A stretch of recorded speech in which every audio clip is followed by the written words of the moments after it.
नमस्कार विद्यार्थियों, जोबनेर पीजी महाविद्यालय ऑनलाइन क्लासेज में आपका फिर से स्वागत है। आज हम BSc part first cell biology genetics and plant breeding paper में एक नया टॉपिक लेके आए हैं, बहुविकल्पता अर्थात मल्टीपल एलेलिज्म। मल्टीपल एलेलिज्म क्या है, मल्टीपल एलेलिज्म का एग्जाम्पल क्या है, मल्टीपल एलेलिज्म का जो एग्जाम्पल है उसकी खोज किसने की थी, उसका मानव शरीर में क्या महत्व है, जानवरों के लिए उसका क्या महत्व है, उन सब के बारे में आज हम विस्तृत चर्चा करेंगे। बहुविकल्पता अर्थात मल्टीपल एलेलिज्म क्या है।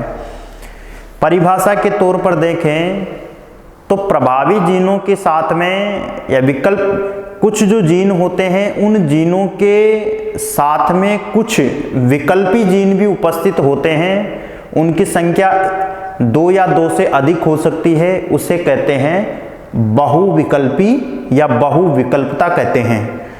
अब विकल्पी जीन कौन कौन से हो सकते हैं बात करते हैं। एक तो जो जीन होता है वो प्रभावी होता है, दूसरा जो जीन होता है वो अप्रभावी होता है। मेंडल ने अपने नियमों के दौरान बताया कि जो प्रभावी जीन होता है और जो अप्रभावी जो जीन होता है उन दोनों ही जीनों का महत्व होता है, परंतु प्रभावी जीन के प्रभाव से जो अप्रभावी जीन होता है उसके लक्षण छिपा लिए जाते हैं। अर्थात कहने का मतलब है, उदाहरण के तौर पर यदि हम देखें तो जैसे मटर में प्रभावी और अप्रभावी जैसे पौधे की लंबाई की बात करें तो जैसे मटर के पौधे की जो लंबाई है तो लंबा जो पौधा है वो प्रभावी लक्षण हो गया और बौना जो पौधा है वो अप्रभावी लक्षण हो गया।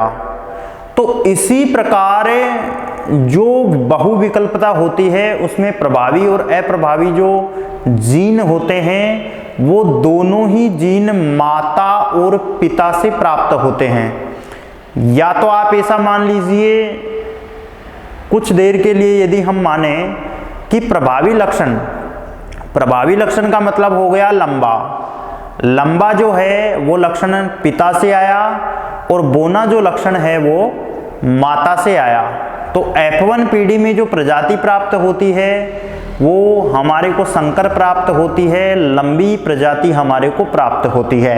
तो इस प्रकार ये जो बहुविकल्पता होती है इसके बारे में ग्रेगर जोन मेंडल ने विस्तार पूर्वक अध्ययन किया।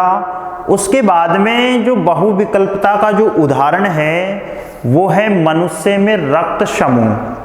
अर्थात मनुष्य का जो रक्त समूह है वो किस प्रकार से होता है, उसकी खोज किसने की थी, इसके बारे में चर्चा करते हैं।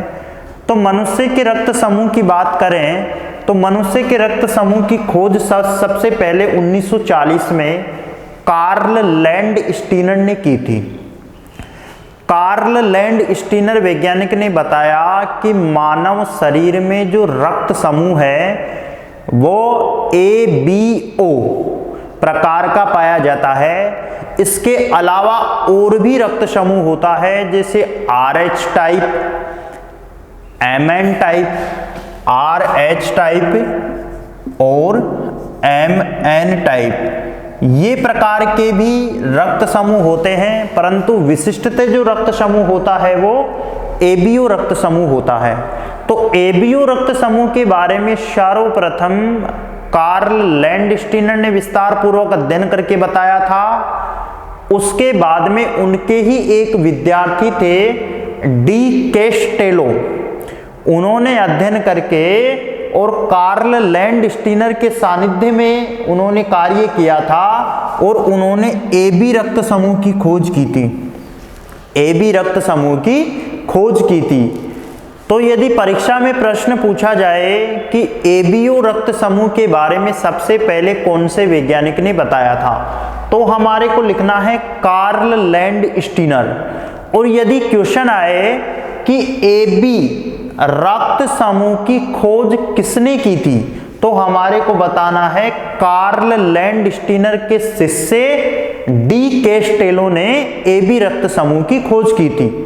रक्त समूह की परिभाषा की बात करें तो मनुष्य में 4 प्रकार का रक्त समूह पाया जाता है और चारों ही प्रकार का जो रक्त समूह है, चाहे वो नर हो चाहे वो मादा हो, उसमें रक्त समूह कोई से भी प्रकार का पाया जा सकता है।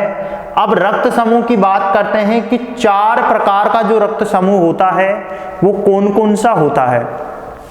सबसे पहले यदि हम ब्लड ग्रुप की बात करें तो A blood group, B blood group, A B blood group और ओ ब्लड ग्रुप, ये 4 प्रकार का रक्त समूह पाया जाता है। ए ब्लड ग्रुप में जो एंटीजन होता है, एंटीजन को हम बोलते हैं प्रतिजन, वो क्या होता है, ए पाया जाता है। बी में बी एंटीजन होता है और ए बी ब्लड ग्रुप में ए और बी दोनों एंटीजन होते हैं। ये ध्यान रखने की बात है, कई बार परीक्षाओं में पूछा जाता है कि ए बी ब्लड ग्रुप में एंटीजन क्या होगा, तो इसमें एंटीजन क्या होता है, ए एंड बी दोनों होते हैं। ओ ब्लड ग्रुप होता है, उसमें किसी भी प्रकार का एंटीजन नहीं पाया जाता है। अब बात करते हैं एंटीबॉडी अर्थात प्रतिरक्षी जो होती है वो कौन कौन सी पाई जाती है। तो ए ब्लड ग्रुप में जो एंटीबॉडी होगी वो क्या होगी, बीटा एंटीबॉडी होगी। बी ब्लड ग्रुप में अल्फा एंटीबॉडी होगी और ए बी ब्लड ग्रुप में जो एंटीबॉडी होगी वो अनुपस्थित होगी। और ओ ब्लड ग्रुप में जो एंटीबॉडी होगी वो ए और अल्फा और बीटा दोनों प्रेजेंट होगी। ये हो गई हमारे ब्लड ग्रुप और एंटीजन और एंटीबॉडी की बात। अब हम बात करते हैं कुछ विशिष्ट रक्त समूह हैं जिनको सार्वजनिक दाता बोलते हैं और सार्वत्रिक ग्राही बोलते हैं। तो जो ओ ब्लड ग्रुप है, ध्यान देना, ओ जो ब्लड ग्रुप है वो क्या है, सार्वत्रिक दाता है, सार्वत्रिक दाता है। अब प्रश्न ये उठता है कि सार्वत्रिक दाता होता क्या है। सार्वत्रिक दाता का मतलब होता है कि इस ब्लड ग्रुप के व्यक्ति किसी भी ब्लड ग्रुप के व्यक्ति को अपना रक्त दान कर सकते हैं। अर्थात कहने का मतलब ये हो गया कि किसी भी व्यक्ति को ब्लड ग्रुप दान करने वाला जो ग्रुप है वो कौन सा है, ओ ब्लड ग्रुप है। और इस ओ ब्लड ग्रुप को क्या कहते हैं, सार्वत्रिक दाता, डोनर है। अब ये सार्वत्रिक दाता क्यों है, सार्वत्रिक दाता इसलिए है क्योंकि इसमें किसी भी प्रकार की एंटीजन या प्रतिजन अनुपस्थित होती है। आप इस टेबल के माध्यम से देख सकते हैं, मैंने यहां पर ओ ब्लड ग्रुप के सामने एंटीजन है, एंटीजन में मैंने यहां पर लिखा है नॉन। नॉन का मतलब होता है नहीं, अर्थात इस ब्लड ग्रुप में किसी भी प्रकार की एंटीजन नहीं पाई जाती। इस कारण से ये जो ब्लड ग्रुप है, ब्लड ग्रुप ओ है, वो क्या है, सार्वत्रिक दाता है। अर्थात ये किसी भी ब्लड ग्रुप के व्यक्ति को अपना रक्त दान कर सकता है। उसके बाद में हम बात करते हैं सार्वत्रिक ग्राही, सार्वत्रिक ग्राही। अब सार्वत्रिक ग्राही का मतलब क्या है कि ये ऐसा ब्लड ग्रुप है जो किसी भी ब्लड ग्रुप के व्यक्ति से ब्लड ले सकता है। ग्राही का मतलब क्या हुआ, ग्रहण करना। इसका मतलब ये हुआ कि ए बी जो ब्लड ग्रुप है वो किसी भी ब्लड ग्रुप से ब्लड ले सकता है।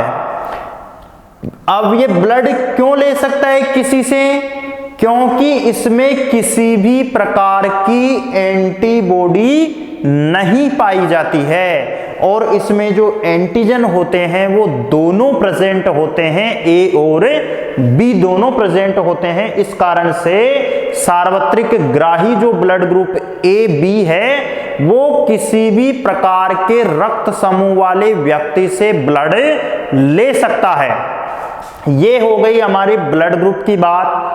अब हम बात करते हैं कि जो ब्लड ग्रुप में पाए जाने वाले जो जीनोटाइप है वो किस प्रकार से व्यवस्थित होते हैं। तो कहने का मतलब ये है कि ब्लड ग्रुप तो 4 प्रकार के हो गए, ए बी और ओ हो गए। लेकिन ये तो नहीं कि किसी भी व्यक्ति को कोई सा भी ब्लड चढ़ा दें, ऐसा संभव नहीं है, क्योंकि उस व्यक्ति को उसी वर्ग का ब्लड ग्रुप चढ़ाया जाता है जिस वर्ग का ब्लड ग्रुप वो ले सकता है। ये नहीं कि कभी मान लीजिए कोई व्यक्ति है, किसी के चोट लग जाती है, अकस्मात कोई दुर्घटना घट जाती है और उसको अचानक ब्लड की आवश्यकता होती है, तो ये नहीं कि कोई सा भी जो डॉक्टर है कोई सा भी ब्लड ग्रुप उसको चढ़ा दे, ऐसा संभव नहीं है। ऐसा संभव इसलिए नहीं है क्योंकि उसकी एंटीजन और जो एंटीबॉडी है वो परस्पर प्रतिक्रिया करेगी और यदि गलत तरीके से या गलत जो ब्लड ग्रुप है उसके शरीर में यदि प्रवेश कर गया तो उसमें एग्लूटेशन की क्रिया हो जाएगी, जिसे हम बोलते हैं रक्त का थक्का जमना या एनीमिया जिसको हम बोलते हैं। तो रक्त का थक्का यदि जम जाता है तो रक्त क्या हो जाता है, इकट्ठा हो जाता है, ठोस रूप धारण कर ले जाता है और उस व्यक्ति की मृत्यु कुछ ही समय बाद में हो जाती है। इसलिए जहां कहीं भी यदि रक्त दान किया जाता है या रक्त लेने से पहले डॉक्टर मरीज के ब्लड ग्रुप की जांच करता है और जो ब्लड ग्रुप देने वाला है अर्थात जो दाता है, डोनर है, उसकी भी जांच की जाती है कि उस ब्लड ग्रुप डोनर करने वाले व्यक्ति में किसी भी प्रकार का इन्फेक्शन तो नहीं है, कोई बीमारी से ग्रसित व्यक्ति का ब्लड तो दूसरे व्यक्ति को नहीं चढ़ाया जा रहा, या कोई किसी भी प्रकार से संक्रमित जो व्यक्ति है कोई बीमारी से, चाहे वो हीमोफीलिया हो, एड्स हो या कोई भी शुगर इत्यादि बीमारी से ग्रसित व्यक्ति तो नहीं है, क्योंकि इन बीमारियों से ग्रसित व्यक्ति का ब्लड यदि स्वस्थ व्यक्ति के शरीर में प्रवेश करा दिया जाए तो उस स्वस्थ व्यक्ति के भी बीमारी होने के चांसेस 70% बढ़ जाते हैं। इस कारण से ब्लड को देने से पूर्व इन बातों का ध्यान रखा जाता है। अब हम बात करते हैं कि ब्लड कैसे दिया जाता है और किस ग्रुप को कौन सा व्यक्ति ब्लड दान कर सकता है। अब हम बात करते हैं टाइप ऑफ, जो जेनेटाइप जीनोटाइप है वो कौन कौन सी होती है। सबसे पहले हम बात करते हैं ब्लड ग्रुप ए। ब्लड ग्रुप ए के अंदर जो जीनोटाइप होगा वो IA और ये IO होगा। ये ब्लड ग्रुप ए का जो जीनोटाइप होगा। ब्लड ग्रुप बी की बात करते हैं, उसमें IB और IO दो जीनोटाइप पाए जा रहे हैं। उसके बाद में ब्लड ग्रुप AB की बात करते हैं, उसमें IB और IA ये जीनोटाइप पाया जाएगा और O ब्लड ग्रुप में IO ये पाया जाएगा। तो कहने का मतलब ये हुआ कि A और B जो ब्लड ग्रुप है दोनों ही ब्लड ग्रुप में IAO यानी कि दो जीनोटाइप पाए जा रहे हैं, जबकि AB और O ब्लड ग्रुप है उनमें केवल एक ही जीनोटाइप पाए जा रहे हैं। अब हम बात करते हैं कि इन जीनोटाइप का आखिर महत्व क्या है। तो महत्व की बात हम एक उदाहरण से लेते हैं कि यदि मान लीजिए फादर यानी कि पिता का जो ब्लड ग्रुप A है, मान लीजिए पिता का ब्लड ग्रुप क्या है, A है, और माता का ब्लड ग्रुप क्या है, O है, तो उनसे जो संतान उत्पन्न होगी उनका ब्लड ग्रुप क्या होगा, ये प्रश्न है। इसका आंसर इस प्रकार से देंगे कि पहले हमारे को फादर का जो ब्लड ग्रुप है वो क्या है, A है, और मदर का जो ब्लड ग्रुप है वो क्या है, B है, O है। अब इसमें आप इधर देखिए कि A जो ब्लड ग्रुप है, A ब्लड ग्रुप में हमारे को जो जीनोटाइप थे वो क्या थे, IAIO, ये इसका जीनोटाइप हो गया। इधर मदर का जो ब्लड ग्रुप O है उसका जीनोटाइप क्या था, IO और IO है, दोनों जीनोटाइप हैं। अब हम इनका क्या करवाएंगे, क्रॉस करवाएंगे परस्पर। तो क्रॉस करवाने के लिए ये इधर हम चेकर बोर्ड के माध्यम से समझते हैं, इधर IA आ गया, इधर IO आ गया, ये क्या हो गया, फादर हो गया या नर हो गया।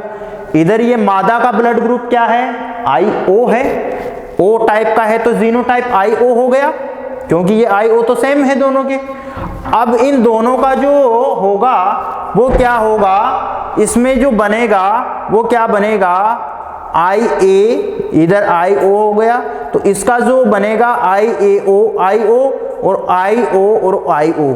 इसका मतलब जो रिजल्ट हमारे को प्राप्त होगा वो क्या होगा कि यदि फादर का जो ब्लड ग्रुप A है और मदर का ब्लड ग्रुप O है, तो उनसे उत्पन्न जो बच्चा है उसका ब्लड ग्रुप A भी हो सकता है और उनका जो ब्लड ग्रुप है वो क्या हो सकता है, O भी हो सकता है। इसका मतलब क्या हुआ कि यदि फादर का ब्लड ग्रुप A है और मदर का ब्लड ग्रुप O है, तो उनसे उत्पन्न जो बच्चा होगा उसका ब्लड ग्रुप या तो A होगा और या O होगा।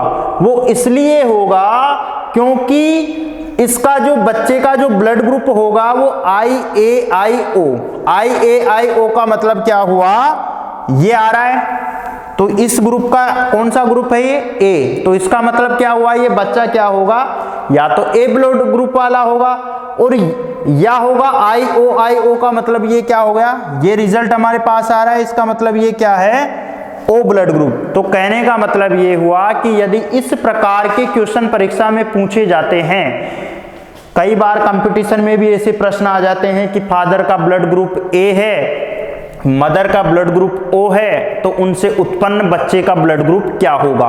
तो इस प्रकार से हमारे को ये जो जीनोटाइप है वो याद रख करके आसानी से हम किसी भी बच्चे का ब्लड ग्रुप ज्ञात कर सकते हैं और संभवतः ये जो रिजल्ट आएगा वो कंफर्म 100% सही रिजल्ट आता है।